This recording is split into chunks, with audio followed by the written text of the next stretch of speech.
Today we are looking at Emerita analoga, which, if you live on the coast, you probably recognize these guys if you've been to the beach ever.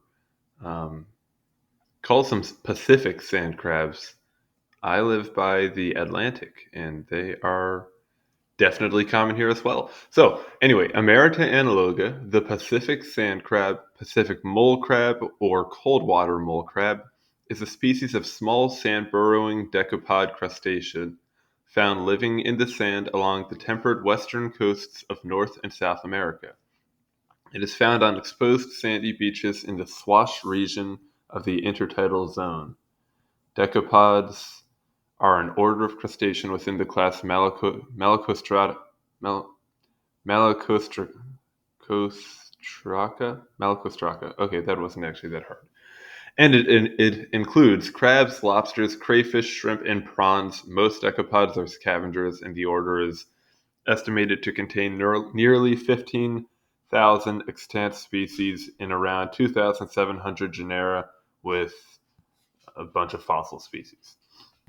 And actually, now that I think of it, since it does specify the temperate western coasts of North and South America, perhaps what we have here on the East Coast is similar, but not exactly the same. I don't know. Description: the Pacific sand crab is a small crustacean growing up to 35 millimeters or 1.4 inches long and 25 millimeters, about 1 inch wide. The female is nearly twice as large as the male and can often be identified by the orange egg mass carried under the telson. And the telson is the hindmost division of the body of an anthropod, so the most rear. Depending on the definition, the telson is either considered to be the final segment of the arthropod. That's what I mean to be saying. Arthropod body, or an additional division that is not a true segment on account of not arising in the embryo from teloblast. The adult is sand-colored and well camouflaged and has no claws or spine, typical spineless male. And it has 5 pairs of legs and 3 pairs of pleopods. Pleopods, if you ask. The decapod is made up of 20 body segments grouped into 2 main body parts, the cephalothorax and the pleon, abdomen. Each segment may possess one. Okay, it's not actually going to tell me. So pleopod, since it does say pleon is abdomen, I suppose they are abdominal groups. 3 pairs of abdominal group things. Sand crabs molt periodically, so their exoskeletons may be found washed up on the beach. The sand crab is well adapted to life in the sand, which presents an unstable substrate, and its shape is an elongated dome shape designed for fast burrowing. The eyes are on long stalks, and the antennae are also elongated so as to project above the surface of the sand. These form a tube which channel water downwards through the gills. The much longer antennae are retractable. When water is overhead, they also project above the sand surface to collect food particles. The legs and uropods have hairy margins to assist in digging for use in collecting food and transferring it to the mouth. Let's see if we got a picture of this. There we go. Uropod are posterior appendages found on a wide variety of crustaceans. They typically have functions in locomotion. Cool. Now let's look at a picture of one. If you don't know what it looks like, this is the top dome-shaped side of them, and they have an underside as well. Distribution. The sand crab occurs in occurs in North America from Alaska to Baja California, and in South America, where it is found from Salvador, Peru, southwards to around Cape Horn and into southern Argentina. The species is common on the beaches of California, but greater changes in population levels occur further north, probably as a result of variations in the coastal currents, which in some years passively disperse the planktonic larval stages northward. So they do have planktonic larval stage. Cool. In Oregon, the populations seem not to be self-sustaining, and recruitment is largely from larvae originating in California. There is an established population of sand crabs on the Twin Harbors Peninsula of Washington state. On any particular beach, the distribution of sand crabs from one part to another can vary greatly for reasons not properly understood. Females tend to be found far down the beach, whereas males and immature crabs are found at higher levels. Typical males hanging out with the immatures. Pardon me. Biology.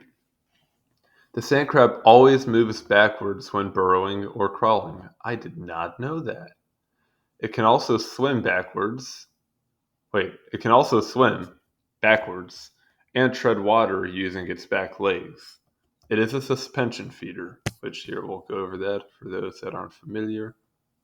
Filter feeders are a subgroup of suspension feeding animals that feed by straining suspended matter and food particles from water, typically by passing the water over a specialized filtering structure. So it's a suspension feeder. It burrows backwards into the sand and faces the sea. As each wave retreats, it extends its antennae and catches floating organisms. It then retracts the antennae and scrapes the particles into its mouth. It can do this several times per wave. Ooh, it's a fast eater. When it becomes uncovered by water, it coils its antennae and burrows backwards deeper into the sand. The diet is plankton, mostly consisting of dinoflagellates, which the dinoflagellates are a monophyletic group of single-celled eukaryotes consisting the phylum Dinoflagellata and are usually considered protists. Dinoflagellates are mostly marine plankton, but they also are common in freshwater habitats. That's a cool little picture. The sand crab mates in spring and summer. The female lays batches of up to 45,000 eggs each month and carries them about beneath her abdomen tucked under her telson. The eggs hatch in about 4 weeks. Okay. The larvae have 5 planktonic zoial stages and a final megalopal stage. Zoial stage. Crustaceans may pass through a number of larval and immature stages between hatching from their eggs and reaching their adult form. Each of the stages is separated by a molt in which the hard exoskeleton is shed to allow the animal to grow. Doesn't exactly say what zoial is there. Megalopal leads to the same article. I'm not certain if this... screen share is not going to follow me here, but let me see if I can just read this for you. Zoea. The genus Zoea was initially described... Oh, this is a genus? Okay. Initially described by Louis-Augustin Guillamon Bosc in 1802 for an animal now known to be the larva of a crab. The Zoea stage, that's important, only found in members of Malacostraca, is characterized by the use of the thoracic appendages for swimming and a large dorsal spine. Post-larvae, or megalopae, are also found exclusively in Malacostraca, is characterized by the use of abdominal appendages, pleopods, for propulsion. There we go, abdominal appendages, the pleopods for propulsion. The post-larva is usually similar to the adult form, and many names have been erected for this stage in different groups. William Elford Leach erected the genus Megalopa in 1813 for a post-larval crab. A copepod post-larva is called a copepodite. A barnacle post-larva is called a cypress. A shrimp post-larva is called a parva. Hermit crab post-larva, a glaucotho. Spiny lobster or furry lobster post-larva is a purulus, and a slipper lobster is a nisto. Those are pretty cool looking creatures. I wish I could show you. I could, but I didn't set the screen share up for that. Anyway, so all of that. The larvae of these sand crabs, getting back into it, have 5 planktonic zoial stages and a final megalopal stage. The zoial stages last up to 130 days. The megalopae settle out onto sandy beaches where they molt and develop into juveniles, which mature into adults. Which mature into adults within a few weeks.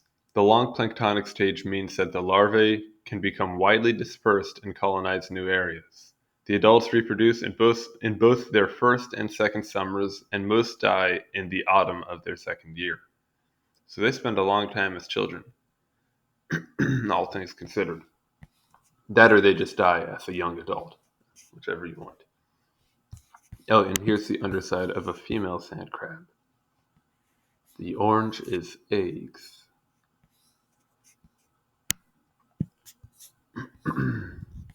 Ecology. The sand crab lives under the surface of the sand, moving up and down the beach according to the state of the tide. As each wave advances and retreats, the crab comes to the surface and extends its antennae to feed. This makes it vulnerable to predatory birds such as the sanderling. These birds actively patrol the part of the beach washed by incoming waves, probing the softened sand with their bills. The sand crab retreats under the sand surface as each wave goes out, maximizing its chance of being out of reach of the bird's beak. The bird maximizes its chance of feeding on sand crabs by scurrying at the edge of the surf. Here's a picture of a sanderling, hopefully. Yeah, there's those little sand crab eaters. Cute little dude.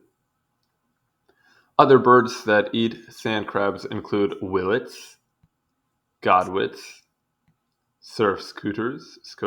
I don't actually know. He's got an interesting face. Black-bellied plovers, oh, I've seen them, I think, on Google Maps. And curlews, oh, I've seen their long beak before. Not in person, neither of these in person. The crabs are hosts to the intermediate stages of various parasitic worms like acanthocephalans. Acanthocephalans. Yeah, that's a parasite, all right. Okay, these are passed on to predators when the predator eats the crabs, and if enough worms are ingested, they have been known to kill the predator. Bummer. The barred surf perch, barred, also known as the Amphistachys argenteus, found off the coast of California. So this is a perch, type of perch. Off the coast of California, consumes a large number of sand crabs. Dang, really?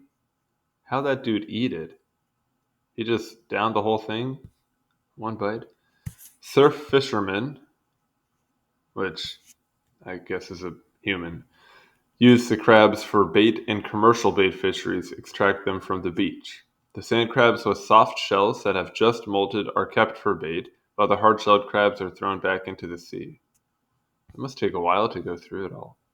The sand crab has been evaluated as an indicator species for monitoring the levels of domoic acid synthesizing diatoms, or cetonuclear SPP. I forget what SPP means.